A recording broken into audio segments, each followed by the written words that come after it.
good morning, good afternoon, good evening. It's great to start a second seminar of this 2026 seminar series of the Structural Development Macroeconomics Research Group. Today, we have the pleasure to have Professor Daniele Tavani from Colorado State University talking a little bit about aggregate demand, externalities, income distribution, and wealth inequality.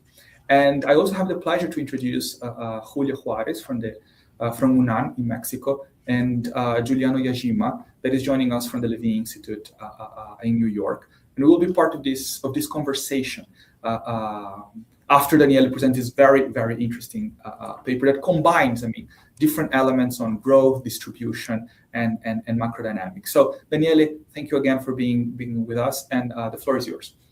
Thank you. It's really a pleasure to be invited. I'm happy to share this. It feels a little bit old now, but it's one of those sort of exemplary papers. I've been, as a little bit of a background, first of all, this is joint work with Luke Pitak. He was a PhD student at Colorado State University. Now he's associate professor at Belmont. And it's part of a general interest of mine. I've always been interested in microeconomic foundations for post-Keynesian classical Marxian economics, and so this is one of those attempts. And so what I want to start with is some motivation. It is one of those, basically one of the big changes that happen in, let's say, U.S. economic policy, but to many extents also global economic policy, starting in the 1980s, is kind of a retreat of the state from economic activity. And what the slide shows is both from the revenue side and the spending side. This is an overview of what Zuckman and Stiglitz have called the starving state, right? The idea that that was prominent in the neoliberal era, I would say, up until maybe and maybe even now, but that in order to foster economic activity and growth, you need a leaner state, you need to lower taxes so that economic activity can pick up on its own. But and if you lower revenues for the government, then you also lower the expenditure side, pending debt, of course. But what we see is that downward trend pretty much both in the revenues and in the spending from the U.S. government starting in the 1980s, and even before that, if you look carefully at some of these graphs.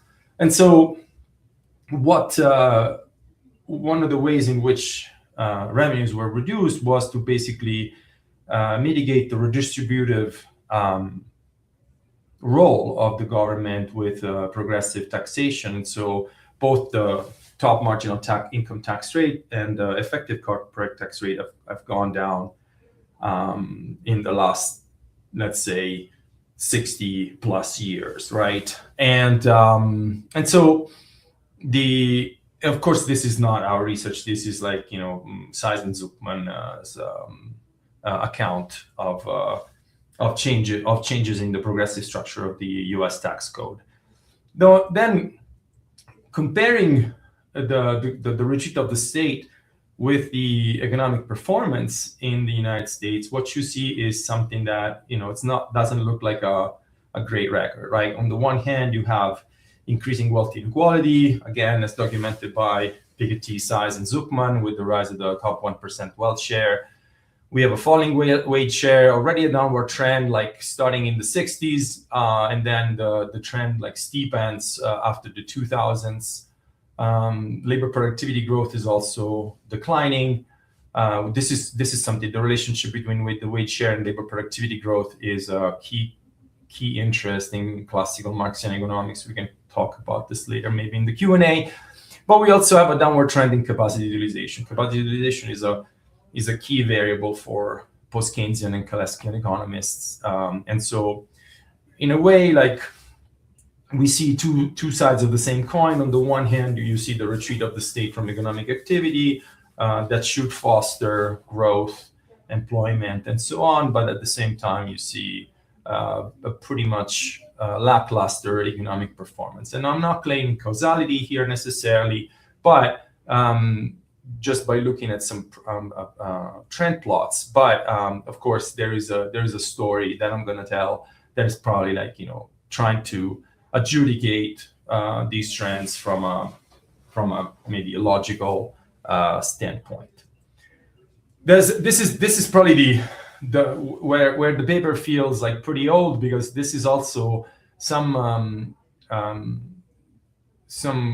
is the plot. This is a very famous plot that was like on everybody's mind, especially post-Keynesian economists after the global financial crisis. Like what happened is that, if you compare the pre-financial crisis GDP trend, which is the gray solid line, with the CBO projection of potential output before 2007, that's the gray solid line. And then you compare it with actual output, you see that there's a gap, but you also see the bending of potential output, right? Like which is the gray dashed line. And so in a way, what happens, like how much of this, what determines the bending of potential output, right? And so in a way, what we're trying to do, and so this graph is not updated. I realized that yesterday, like I should have looked into that. One big piece here is that, the American Rescue Plan was like an example of a very, very strong fiscal policy, and it partially reversed many of the trends that I explained before. So maybe on a more updated version of the paper, I would definitely look at the American Rescue Plan. But so basically, this graph is about whether or not fiscal policy can be thought of as having permanent or just temporary effects. Okay. The framing of the paper also has some implications for post-Keynesian and Kaleckian economics, because it's about aggregate demand, right? In a very special sense, which I'll talk about in a second. But the Kaleckians ascribe, right, a long-run role for demand policy, not just confined to fixing short-run problems through stabilization, right? On the other hand, like you have, the Kaldorians, the Herodians, and the classical models that are labor constrained that usually see the economy operating at an exogenous natural rate. That's the G equal N equality. And then you have full utilization, which is also exogenous. And so these models assign no role for demand in the long run, right? If you want to have long-run effects of aggregate demand in these models, you need an endogenous desired utilization rate. This is not universally true, but the Strachan supermultiplier model doesn't need this, but it does talk about long-run demand effects in a very special way, which is through autonomous demand. So now the question is whether or not is it meaningful, is it conceivable that the desired utilization rate at the firm level is endogenous, right? And this interconnects with Dumanil-Levy's very famous argument that, in the long run, we're classical, so the output capital ratio, the utilization rate is full, and it's exogenous, is only driven by technology and not demand. But the short run is Keynesian, right? And so this is like a division of labor that, for people working in the, say, classical Marxian tradition, or even the Kaldorian or Herodians, this is something that resonates with a lot of people. I disagree, in the sense that so there is other responses to the Dumanil-Levy dichotomy in the literature, and so this is basically a summary of the debate. And you can find, for a published summary of this, you can look at Michalis Nikiforos' papers on this. But basically, what happens is that in Kaleckian economics, you need utilization to be an adjusting variable even in the long run. And of course, like this is building on the Keynesian notion of economies operating at less than full capacity in equilibrium, right? But there's a question that comes mostly from the Harrodians, and this is kind of a famous paper by Auerbach and Scott, and say like, but if the economy is operating with spare capacity, why does it invest, right? Like, why not utilize more? Why do you need an additional investment in capital stock that is costly instead of utilizing more the already installed capacity, right? And so this is basically the critique that comes both from the classicals and the Harrodians. Famous paper by Kurtz, Auerbach and Scott, and Sheikh also chimed in, and then Peter Scott provided versions of these arguments in a series of papers. The Kaleckian response, you can find in Lavoie and Datt, and what they argue is that desired utilization is in fact a moving target that is influenced by its past values. And Michalis Nikiforos has this very beautiful paper that uses shifts of production and stuff like that, and a microeconomic structure to show that desired utilization is in fact endogenous, but it depends on the return to scale to production. What we do here is a little different, so I'm just gonna lay out the contribution, and so we'll come back to the relationship between our way of endogenizing the utilization rate as opposed to Nikiforos' way. So our contribution is to provide a dynamic macro-to-macro classical model, classical Marxian model, not classical in the sense of Keynes. Okay, so this is the framing is a heterodox model with a choice of utilization, and the focus is on an aggregate system that includes income and wealth distribution and employment. The main hypothesis is that aggregate demand acts as an externality. So firms look and make predictions about the aggregate utilization rate in the economy, but they do not internalize the effect on their own decisions on the choice of aggregate utilization. And so the implications are that, number one, firm-level utilization is endogenous to aggregate demand.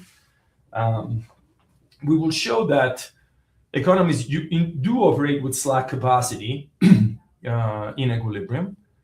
And then most importantly is that this inefficiency reverberates on both the distribution of income and wealth. We will show that at full utilization, both the labor share and the workers' wealth share would be higher. Okay.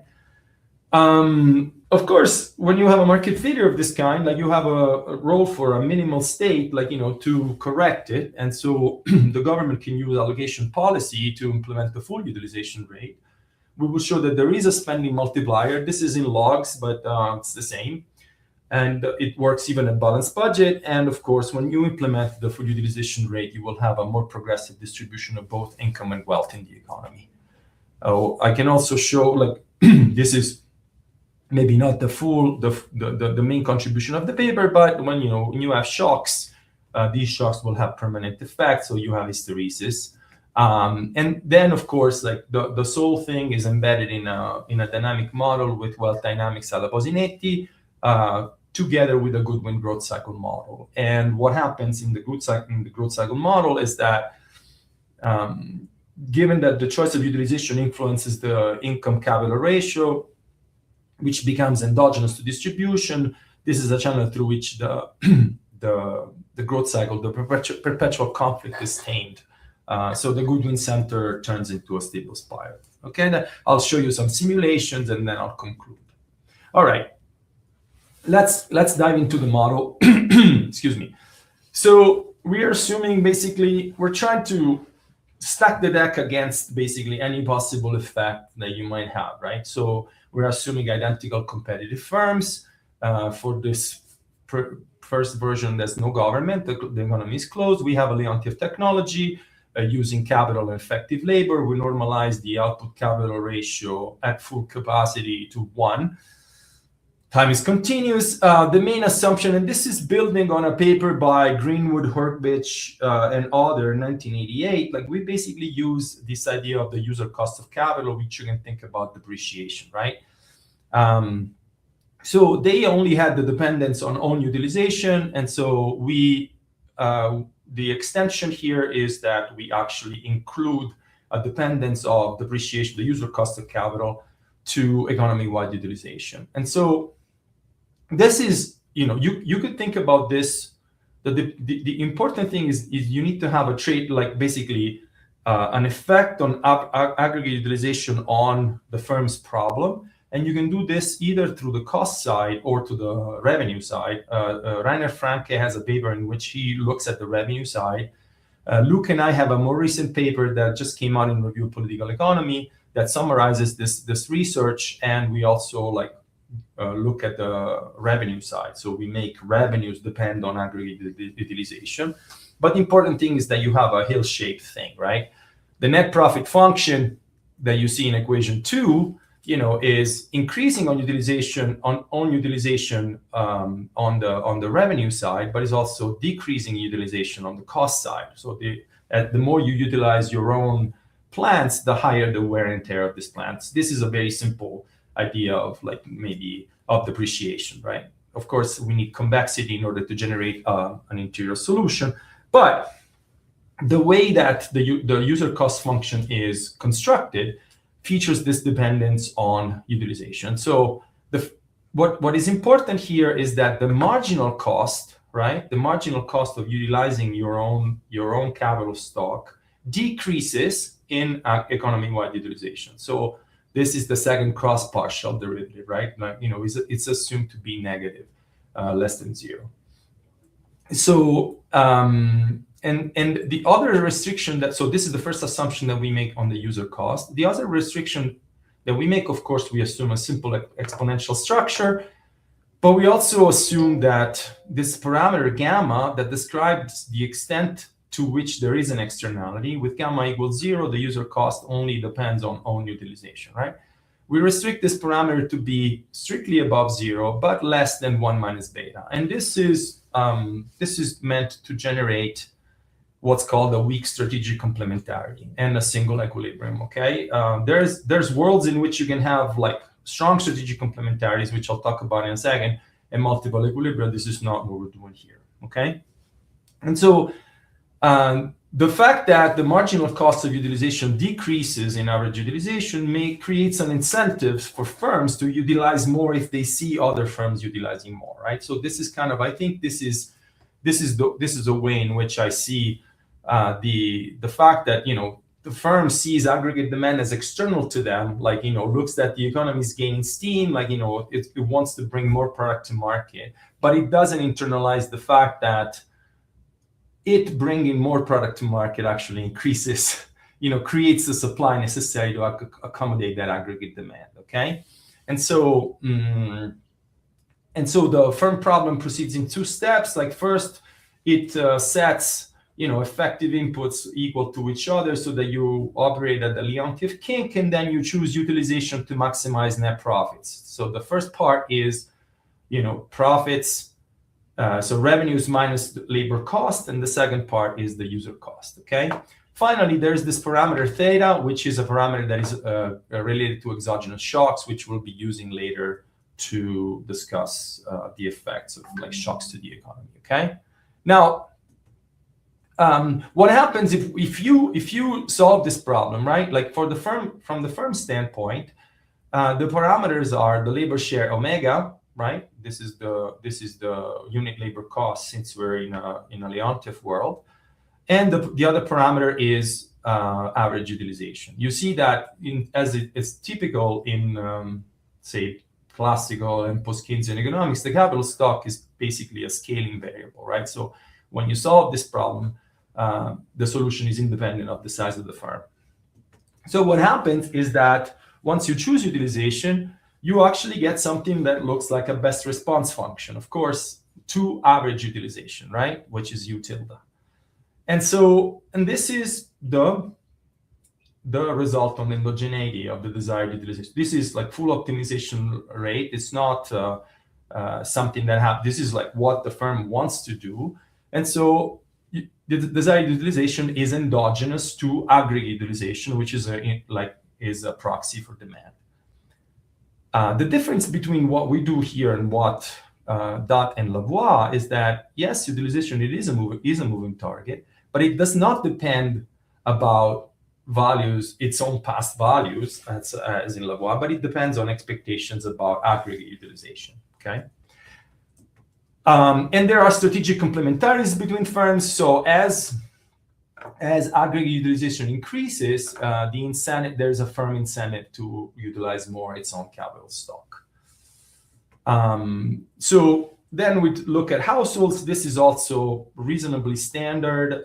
We build on Foley, Michael, and myself, adding, looking at worker savings. So we embed these results into a Basinetti economy where you have both workers and capitalists saving and therefore owning capital stock. We assume, in order to avoid inefficiencies coming from ad hoc saving behavior, we assume that both workers and capitalists optimize intertemporally, and so they have log utility defined over consumption streams. And of course, they only receive income from firms, and so they take the firm's utilization choices given. So this is important, right? So the firms on the other hand, like in the problem 2, the firm doesn't make accumulation decisions. The firm only receives capital stock that it's supplied by the households. Okay, so there's no, say, Tobin's investment problem here. All the capital stock that is supplied by the households will be invested in new capital goods by firms. And so the households, the role of the household side in the economy is to arrive at accumulation rates for capitalists and workers. The difference between the two is that, and this is compatible with the Basinetti idea, that workers save at a lower rate than capitalists. In this case, it translates into workers having a higher discount rate than the capitalists. And this is something that is being done routinely in the literature. There's a very famous paper by Mian, Sufi, and Straub that's called Indebted Demand, where they actually make exactly the same assumption. And so, so you have the discount rate of workers, rho W, in equation 5 being higher than the discount rate of capitalists, rho C. We will be focusing on the wealth share, defined as phi, which is the ratio of the capitalist capital stock or wealth over total wealth, right? And so equation 5, which is the workers' accumulation rate, is a little complicated to arrive at, because you need to take into account the fact that the workers, by saving, they receive both wage and profit income, because by saving, they start accumulating capital stock. And so, but at the end of the day, all of their income is a function of capital. So the problem is actually that they solve is actually pretty straightforward. What matters here is that the workers' accumulation rate depends on their share in total wealth, which is 1 minus phi, and of course their income. But I'm sorry, equation 6 is also the average, the economy-wide accumulation rate, which is a weighted average of the capitalist accumulation rate and the workers' accumulation rate, the weight being the share of wealth of either class. So I will spare you the definition of an equilibrium here, but the most important thing is that an equilibrium basically is similar to a Nash equilibrium. And since all firms are identical, they don't know that they're identical, but they need to be identical for their expectations to be consistent. Then you need to impose that the firm level utilization be equal to average utilization rate. What happens when you do this, then you get an equilibrium utilization rate, which is equation 7. I will return on the dependence of the equilibrium utilization rate on the labor share in a little bit, because this is very relevant for Kalecki economics. And what happens in 7 is that the parameter theta bar is actually the aggregate effect of exogenous shocks. Actually, there's a typo here. This should be the whole thing should be at exponent. Once you plug in the equilibrium utilization rate, then you can find equilibrium accumulation rates for both classes, equations 8 and 9. And then you will have the economy-wide accumulation rate, which is equation 10. Of course, the shock parameter affects positively, right, all of these, which makes sense. At this point, you can basically, the heavy lifting is basically done. Like, we embed this idea into a Goodwin growth cycle model. And for now, we assume exogenous labor productivity growth occurring at a rate alpha greater than 0 and an exogenous population growth at rate n. And so we have a reasonably simple 3D dynamical system in the two Goodwin variables. One is the employment rate E, the other one is the labor share omega, and then you have the capitalist share wealth, right? And so the key aspect here is that this U dot over U, right, will come out, which is the income capital ratio, the evolution of the income capital ratio will come out from the differentiation of equation 7, right? So if you logarithm differentiate equation 7, what you will get, you will get a dependence of U dot over U onto the labor share, right? This is absent in Goodwin. And this is one of the reasons why the growth cycle eventually disappears in the model. I want to point your attention, like the evolution of the labor share is entirely standard. There is a wage Phillips curve, FOB, right, that describes the increase in real wages, right, as employment rises, the typical Goodwin hypothesis. And of course, alpha is labor productivity growth. And finally, equation 13 is the usual replicator dynamics in the capitalist share of wealth, right? So this is also standard. Now, let's look into steady states. Of course, if you look at these three equations, like, there is a steady state in which everything is 0, right? Employment, the labor share, and the wealth share, this is like fully unstable, non-economically meaningful, so we'll rule it out. The one that is interesting is the two-class steady state, right? So you have an interior solution for employment as a function of labor productivity growth, and the conflict parameter, which is embedded into this f to the minus 1. You have an interior solution for the labor share, and then an interior solution for the wealth share. So in fact, you do have a two-class economy, which is the Basinetti result, or Basinetti paradox. Number one, from equation 15, you see that the worker saving behavior is irrelevant for the distribution of income. You don't see any trace of their discount rate onto the wage share. But of course, and so this is a version of, this is the Basinetti paradox. However, of course, their discount rate matters for the distribution of wealth, which is equation 16, right? The higher their, so this is solved for the capitalist share of wealth. So let's see. The lowest the discount rate for the capitalists, right? The less impatient they are, the more they want to accumulate, the higher their wealth share, and vice versa for the workers. And so the other thing is that the growth rate of utilization, as I mentioned a minute ago, is tied up to the evolution of the labor share, and therefore the Goodwin dynamics. Once you solve for the labor share, this ensures also that utilization remains constant, right? And finally, in this version of the model, employment is fully exogenous because it only depends on labor productivity, growth, alpha, and the conflict parameter in the Phillips curve. But we have a small extension in which we relax this conclusion. Excuse me. All right, so let's go into the welfare analysis, if you want to call it like this.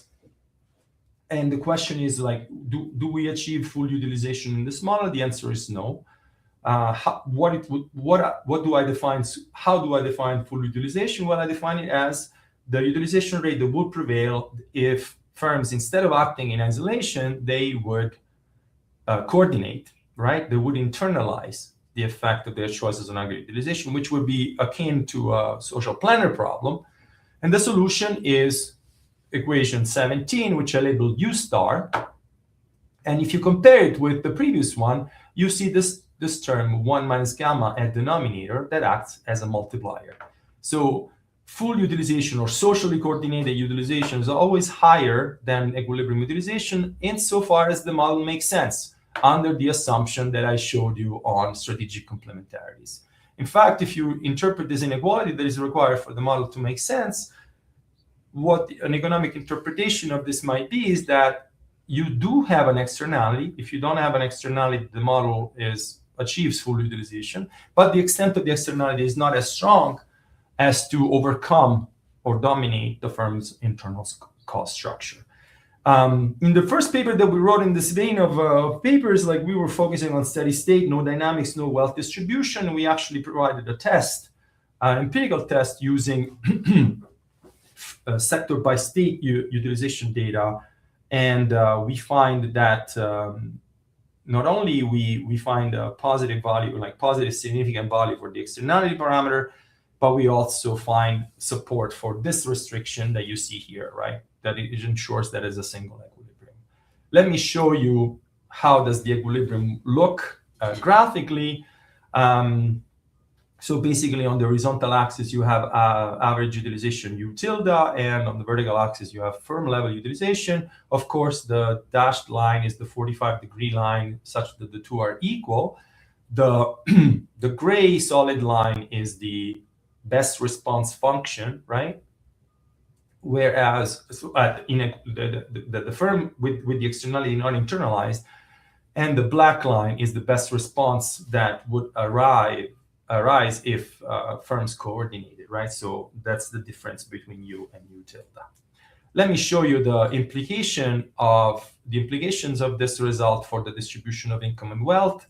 I will spare you the math, but basically this graph says it all, right? So this is calibrated through US data to arrive at reasonable approximations of long-run values. Maybe we can talk about the wealth share not being exactly mapping the the top 1% wealth share. But so basically what happens is that the weight share is independent of wealth as per equation. Like, if you go back for a minute, like, you have a vertical line. So the weight share is solved independently of the worker's wealth share. Let me go back to the equation very quickly. As you can see, equation 15, basically there's no dependence on phi. Equation 16 is not fully solved the way I wrote it here. Like, once you plug in this value in equation 15, you will get a fully parametric version. But I solved it this way to show you that it's actually hump-shaped, right? On the one hand, the capitalist share of wealth increases in the profit share 1 minus omega, but it also decreases in the workers' wealth share. And so in the graph here, I plot the workers' wealth share, which is 1 minus phi. And so basically, what happens is that in equilibrium, you reach a point like A, whereas a full utilization, you achieve a point like B, where both the workers' labor share and their wealth share are higher. Okay.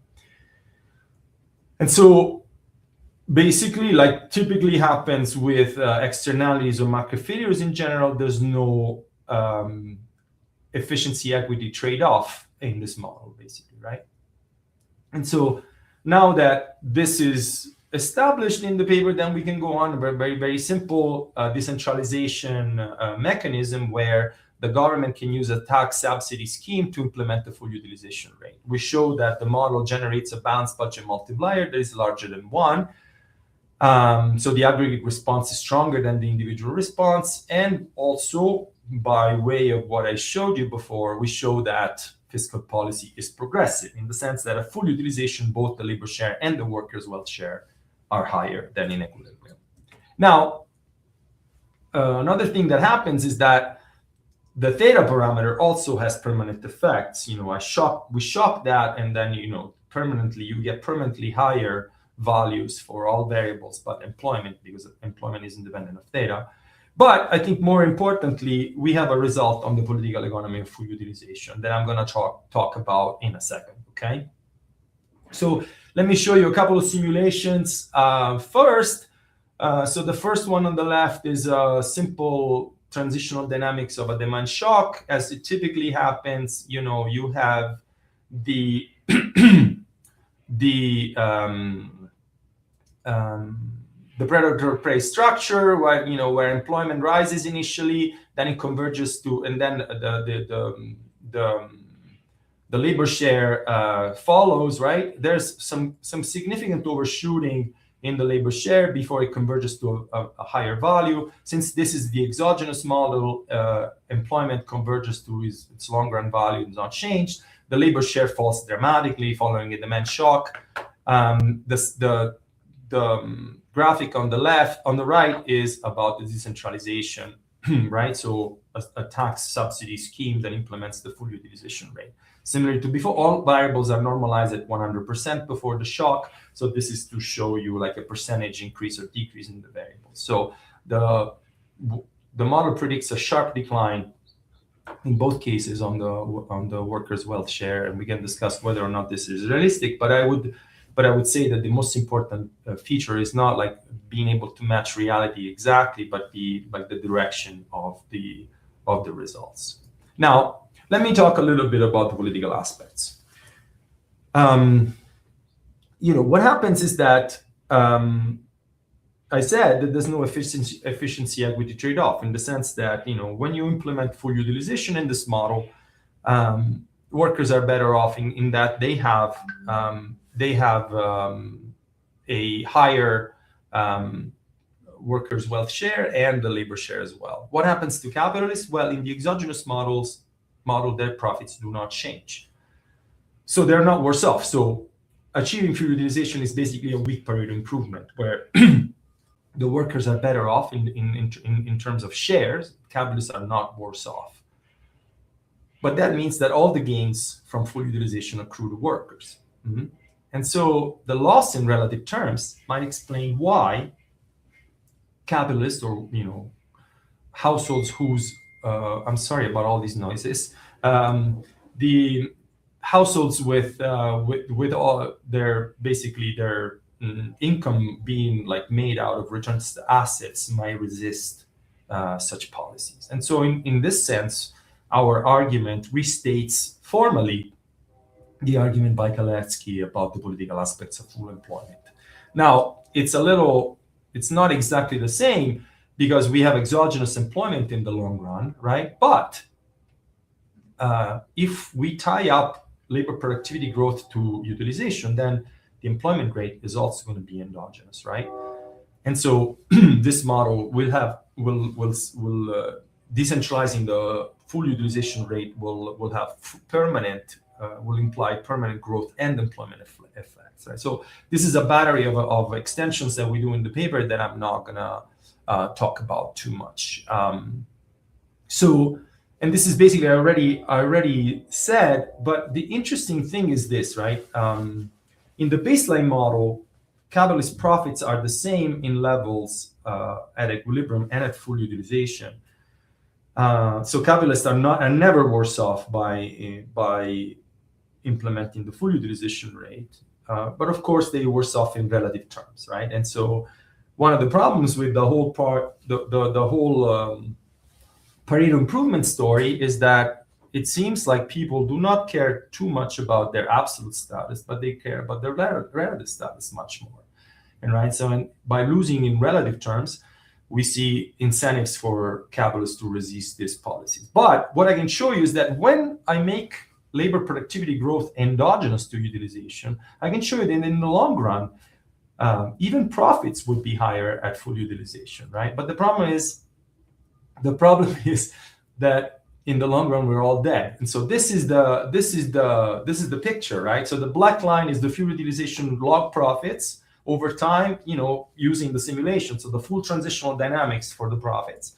And the dashed line is the equilibrium profits in logs again. You see that there's a short time, right, in which in equilibrium firms are better off. And so a comment that I got from Stephen Marglin on this paper is that the problem with Kaletsky and the political aspect of full employment is that he's making a long run argument, not a short run. So he agrees with us that in the short to medium run, there might be a benefit from staying at an actual benefit into staying at equilibrium rather than full. So let me conclude. The model generates an aggregate coordination failure in laissez-faire. The reason is that we treat aggregate demand as a utilization externality, right? Firms choose utilization looking at their beliefs, and which are going to then be realized in equilibrium about aggregate utilization, but they do not internalize the effect of their choices on the average utilization rate. Of course, the resulting equilibrium is akin to a beauty contest. Fiscal policy can be used to solve the coordination failure. Finally, of course, we embedded this idea into a dynamic Goodwin-Pasinitti dynamical system where we show that distribution in equilibrium, so full utilization would achieve both a higher wage share and a higher workers' wealth share. And we also show the positive effect of demand shocks. But we also argued that capitalist households might resist full utilization policies on the grounds that they will make them lose in relative terms, right? So this is the question for the Galeskian in the room, which I defined as theological question is demand wage-led or profit-led? And so in our model, this is a full-on supply-side classical model, right? Demand is profit-led. Utilization is profit-led. It depends negatively on the wage share. Redistribution per se will lower utilization. However, spending policy that increases the utilization rate will have a progressive effect on distribution, both of income and wealth. So the model is similar to the neo-Goodwinians, even though they have a different mechanism for utilization. And of course, it's not surprising because basically the architecture of the model is Goodwinian per se. This I said at the beginning, my view on wage-led versus profit-led growth comes from classical political economy, where I think the long-run growth is wage-led through technical change and not necessarily demand. I will stop here, but I will leave you with a few nice quotes from Keynes that you can read yourselves. Thank you. Thank you, Daniele. Thank you very much for a very interesting, a very engaging presentation of equally interesting paper. And now I think we can open to questions. I have several of my own, but sure. I will not abuse my powers yet as coordinator of the meeting. And maybe Julia or Giuliano, if you guys have comments, if you guys have questions, clarification questions, maybe to Daniele, please go ahead. Well, I have a little bit noisy here by my dog, so I prefer to start with Giuliano, please. Yeah. Well, actually, I don't think. Well, first of all, thanks for putting together this this event, Marvin, and thanks Daniele for the very interesting presentation. Well, just a clarification on the model itself. How so interest rates are not really inside treated in the model. Or it's not really something that the model deals with. Am I correct? Yes. So there's no difference between the rate of return to capital as the capital that the firms own and the interest rate that would be set by a bank, right? By a central bank. So in this way, the model is like fully money as a bail, right? But I think I think that's sort of. Let me take the chance to elaborate a little further, right? Contemporary classical Marxian economics, right, is basically operates in that kind of framework, right? Full Ricardian model as like money as a bail, right? And in fact, classical Marxian models are like universally perceived as supply side. This is no exception, right? Like the trick is to use this aggregate utilization rate, like which is you might think about it as a choice of technique problem, but also aggregate demand, like that the firms do not see, but that's the same. And so we don't have an independent monetary authority, right? I think that there's another channel through which the Keynesian economics operates, right? Like, you have like the key insight by Keynes is that capitalist economies are intrinsically monetary, right? And the fact that they're intrinsically monetary creates a role for coordination, right, through the monetary system and the central bank. That role is completely neglected in this analysis. Not to say that it's not important, right?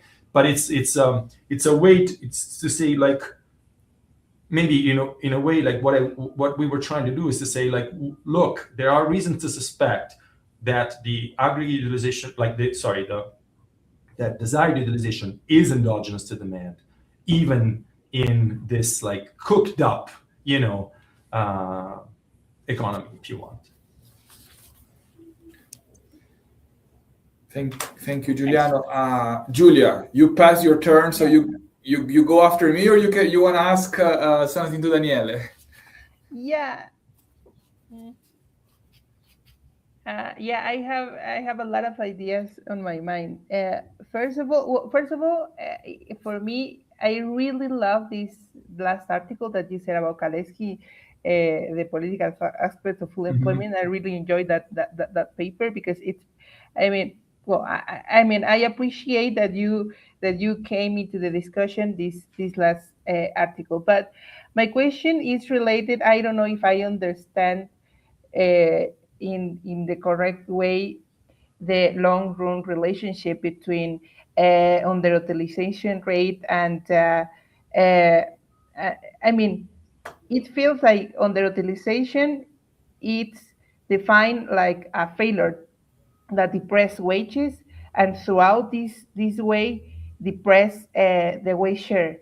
I don't know if I understand well. In that case, it feels like it would be a kind of direct critique to Kaleski's Steindl model regarding the inflation pressure. That's my question. How about this? This whole discussion, because you ask about the neo-Kaleskian result or outcomes, if it is a profit or wage led. In my case, as non-neo-Kaleskian but Kaleskian, the economy is short run wage led and long run wage led because of underutilization rate. So that is one of my questions. And also, I was thinking about another paper of Kaleski, the one that I really enjoy. The name is the name in English is The Problems of Financing Economic.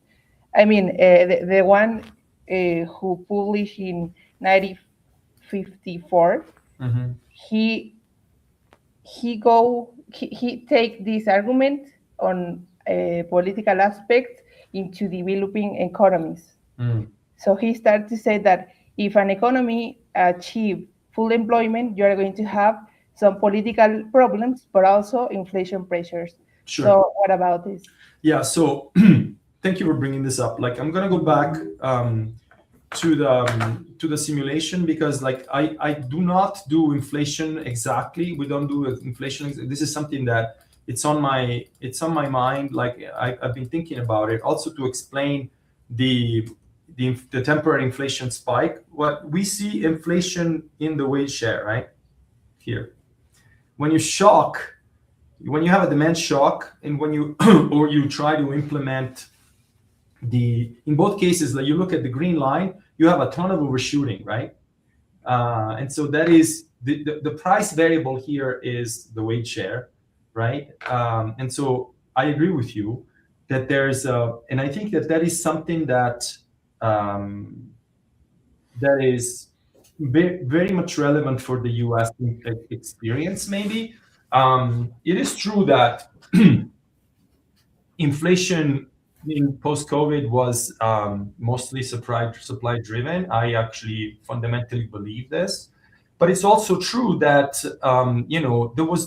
there was no alternative to the federal government in the United States to sustain incomes during the COVID recession. And so what it did, it basically forced the economy onto a higher demand path that also contributed partly to the inflation spike, right? And so I think this is, I completely agree with this. With the fact that there's going to be inflationary effects. It's a little harder here to see these things in a developing economy, because this is a labor constrained economy, right? So this is an economy that in the long run converges to like the Goodwinian natural rate of unemployment, if you want, which is exogenous, right? A developing economy is a labor abundant economy. And so it's a little harder to see these things here, but I completely agree on the inflation point. And I actually think that this is something that I should be looking into, like modeling properly inflation and inflation expectations in this kind of model to see whether or not we can at least qualitatively reproduce what happened in the United States following the COVID shock. Yeah, and I'm sorry, I have a very Go for it. Absolutely. It's all good. It's great. yeah, because I feel that you suppose that there is no changes. I mean, the real wage, it has not a play in this model, of course, because you are not like adding prices, and I think since I've been working a lot for developing economy and a Kaleskian theory of economic development, I've been going into these inflation pressures, but also what happens with bargaining power of workers in this kind of how can we say, like, obstacles, structural obstacles. So and a final point, I don't know how I should feel about the expectation, your variable, like this desirable underutilization rate. Sure. This is a micro fundamental foundation of this model. Correct. I felt like we was like going into an orthodox assumption. Yes, absolutely. No, I agree with that, and I think that's the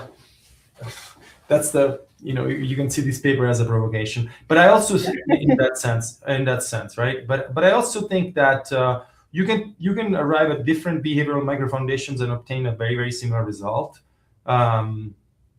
For example, like what you can do is you can think about a distribution of firms according to their degree of utilization, right? That's one way of doing.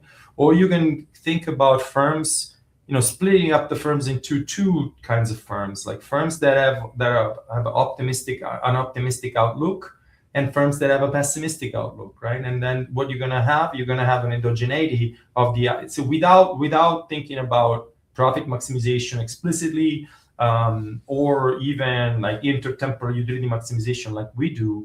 I think you can get to a very, very similar result, like of endogeneity, right? Depending on aggregate circumstances. So this is one way to get there. Excuse me. Thank you. So maybe as a follow-up to Julia's point, I think my first question, or from a more holistic point of view, is we need micro foundations to post-Keynesian or alternative theories of growth and distributions. Micro foundations are welcome. So I was wondering if you could say a couple of things. In your opinion, what are the most promising directions for micro-founding these post-Keynesian, neo-Kaleskian, Kaldorian models? Completely personal. I mean, what are the avenues that you feel this is one, perhaps the one that you use in the paper is the one that you think is the most promising? But I mean, micro foundations in general, what are the most promising avenues in your opinion? So I think the reason why micro foundations are useful is if you can arrive at these sort of macroeconomic paradoxes, right? Like I think one of the issues with what happened, like with the micro foundation revolution in neoclassical economics, is that for 15 years, maybe 20, right? All of the important macro phenomenon were derived as complete market equilibria, right? I'm thinking about the Lucas's Islands model, I'm thinking about RPC and so on, right? So you have these sort of fluctuations, if you want, right, that require no government intervention. I think micro foundations that, like, similar, more in the vein of like Akerlof, Stiglitz, Spence, based on asymmetric information or public goods or externalities, are more important because they open up policy role, right? Even for a libertarian. And I think that is one way that I interpret this, and that's one of the reasons why I work into this kind with this kind of models. Not because I'm a libertarian, but because I think market failures are ubiquitous, right? Like market power is omnipresent, externalities are omnipresent, public goods are a reality. Asymmetric information is real, and so there is I'm very much influenced by Sam Bowles in this, right? Like, the fact that, the baseline is messy. For 150 years, economics has studied complete markets. Now, like, we understand incomplete markets better, and we get a lot of room for intervention. I think that's one way to do it. But of course, like, this way of looking at things might also be perceived as bowing toward like certain kind of methodology, right? Based on optimization, based on welfare analysis, based on allocation policy, and so on and so forth. I think the kind of stuff, so behavioral micro foundations are very interesting to me now that, Marvel joined our department. Now I'm learning more about those. And so even though we don't have like clear welfare implications yet, I think there's obvious room, right, and for that. To me, the important thing is that aggregation is very, very complicated, right? We have spent too much time thinking about aggregation in the most simple way, which is the neoclassical growth model, right? Like, there's one household, one firm. The economies are, many replicas of those. There's no emergent property in the model, right? Like when you start introducing externalities of public goods or asymmetric information, like even neoclassical models, they generate emergent properties. And so I think that is important, right? I'm also influenced by Roger Farmer on this. Like, he has a whole book where he basically argues that, like, but he's arguing from a neoclassical perspective, right? That macroeconomics is about the failure of the welfare theorems. So I think this is a nice provocative way of thinking about it from a neoclassical standpoint. My starting point is more in the classical Marxian tradition, but I also felt that there was like very little discussion of policy in these models, most likely because the underlying macroeconomic structure and aggregation structure was not well established. So I would be very interested in looking at behavioral micro foundations for these ideas, right? Because they appear to conform more with the reality. Of course, like I didn't think about using this logic in an overlapping generations model. This is a full-on infinite horizon model, right? So I think there might be some interesting implications of this result for, say, dynamic inconsistency in overlapping generation models, something that I didn't look into at all. Sure. Now, more specific perhaps to the so less holistic and more specific about the paper. Do you mind going back to your dynamical system? Yes.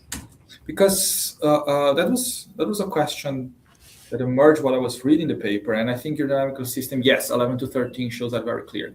So you focus on the equilibrium that has more economic meaning or has more interesting economic meaning, that is positive employment, positive wage share, and a positive fee, right? Yes. Fee is the share of capital that belongs to pure capitalist. Correct. Over the whole capital stock. Correct. Now, I will have to do the algebra, and I try to be careful before saying things without redoing the algebra.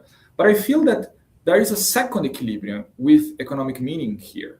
Mm-hmm. That is an equilibrium with positive employment, positive wage share, and no pure capitalist. Yes. Okay. Very good. So let me show you why. Let me show you why it doesn't arise. Okay. Because of equation 16, right? Okay. So if this parameter rho W is higher than rho C, yes, right? Then we are in the two-class equilibrium, correct? Sure. If this parameter is equal or smaller, if it's smaller, if it's smaller, then you might be correct. You have like the Samuelson-Modigliani equilibrium. I didn't solve for that.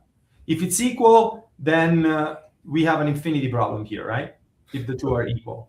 So yes, but if you go back to the dynamical system, and the reason why I'm saying this with the dynamical system is that your 13, your equation 13, Sure. phi equal to 0. If phi is equal to 0, then 13 will, in equilibrium steady state, Yes. 13 will be satisfied for any value of GC. Yes, I believe that if phi is equal to 0, what will end up is that so you don't have any pure capitalists, right? You don't have pure capitalists, The exactly. capitalist share of wealth will go to 0. Yes. Will go to, yeah. That's basically what this does. If these two are different, right? The Yes. Pazzinetti theorem doesn't hold anymore. These two are different. Yes. And this one is 0. That's a steady state. Yes. I didn't solve for that steady state. Okay.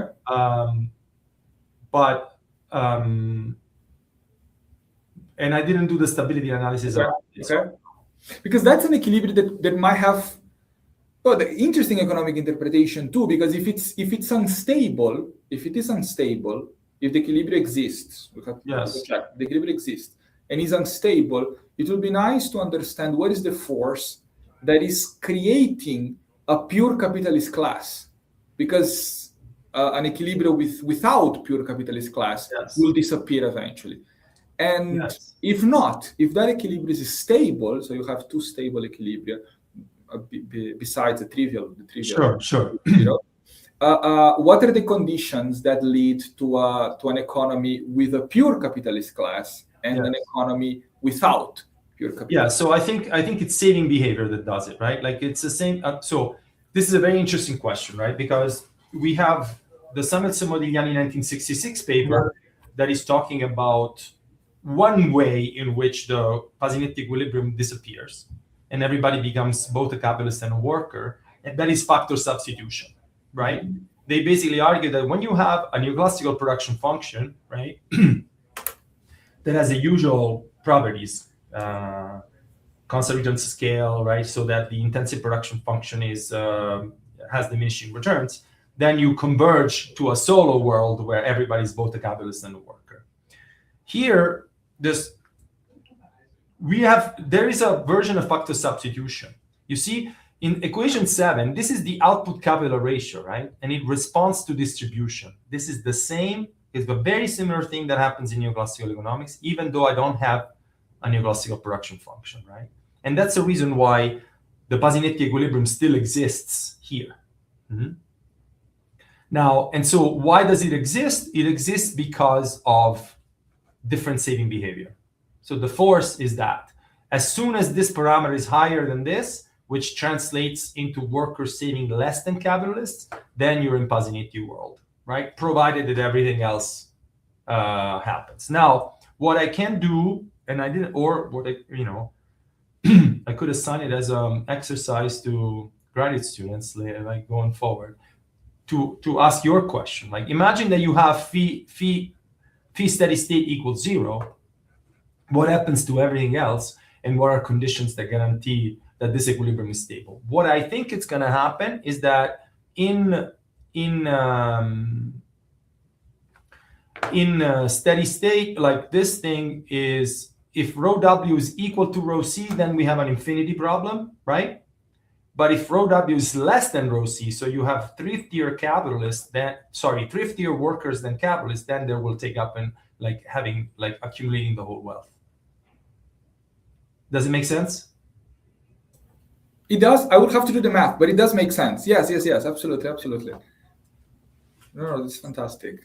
So if this number is smaller than this number, right, what you have here is, well, it's hard because this becomes positive, so this thing goes above 1, but it can be only like, I don't know. I need to think about it. No, sure, no, absolutely. It was just something that came to my mind while I was reading. I was wondering, maybe that is.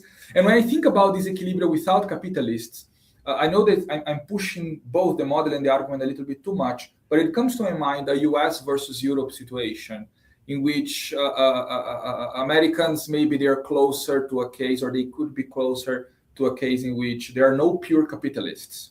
And Europe maybe is closer to a case where you do have group of pure capitalists. But that's interesting, because I actually believe that I think this discussion has to do a lot with American institutions. Yes.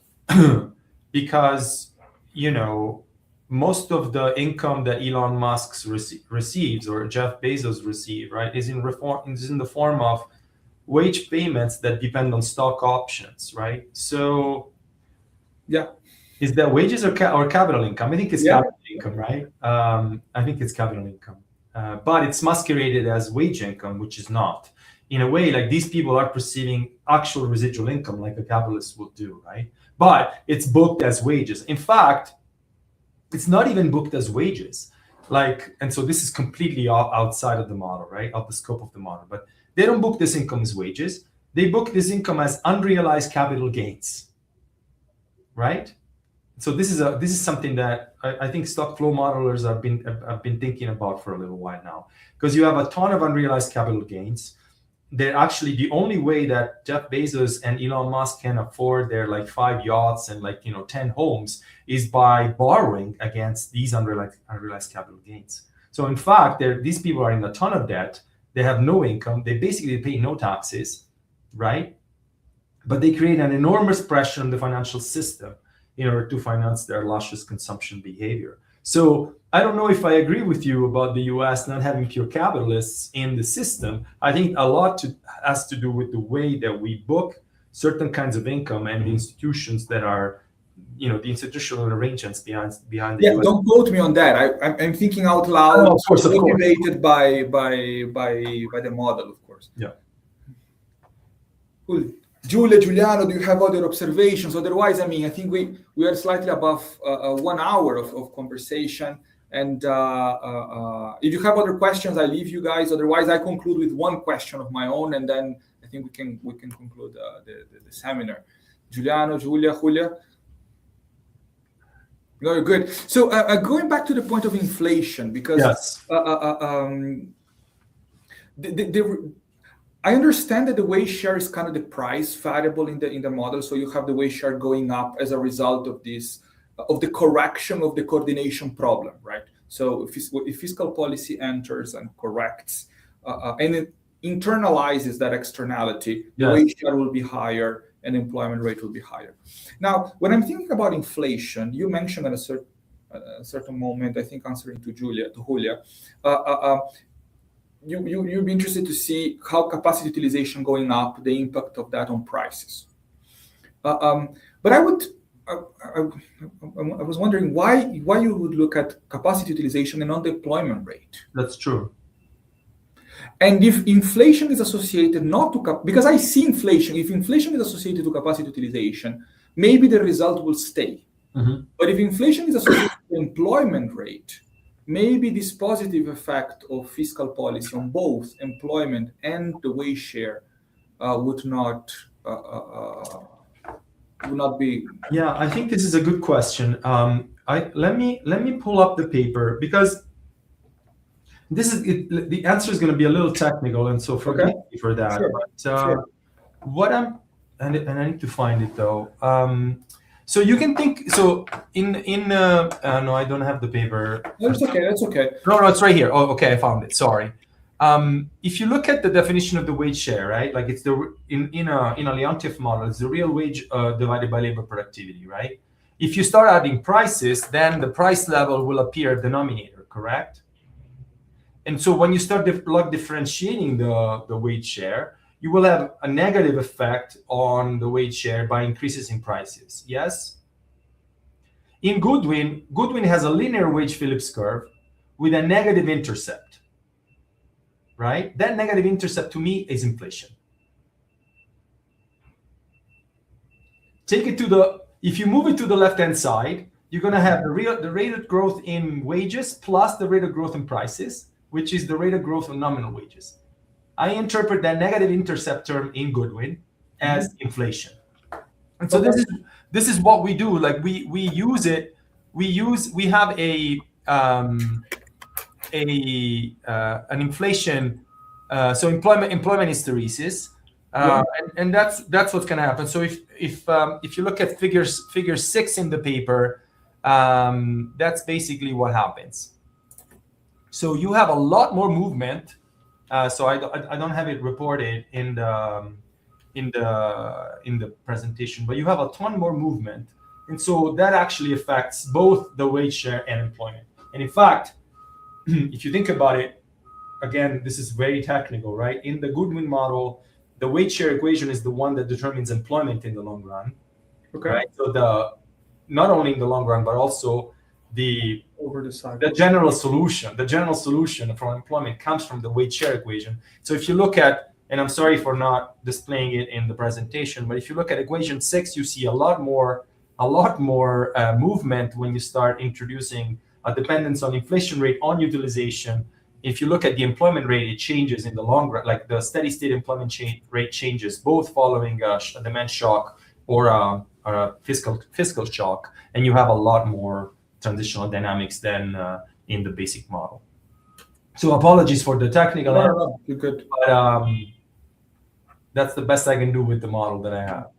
No, thank you so much. A very interesting framework. Again, the micro foundations of this macro structure and thinking about aggregate demand as an externality for me was a powerful insight. And let me say one thing. The micro foundation is about a macro feedback on individual decision. Yeah.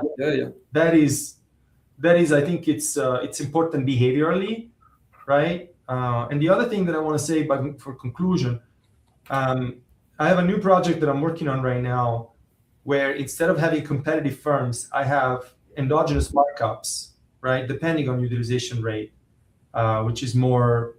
I can also microfound that. Apologies, and so that generates, yes, the similar implications to what I've said, like fiscal policy becoming progressive, but less progressive than this. In other words, through the markup, capitalists also benefit a little bit of a fiscal package, if you want. And so I think this is also interesting from a political economy standpoint. Thank you very much, Daniele. Thank you, Julio. Thank you, Giuliano, for being with us and for engaging in this conversation, engaging with this beautiful paper, Public and Structural Change in Economic Dynamics. So that's all for today, and I hope to meet you next month in our seminar number 3 in this series of seminars, the Structural Change, Structural Development Macroeconomics Research Group. Bye. Thank you. Thank you. Bye.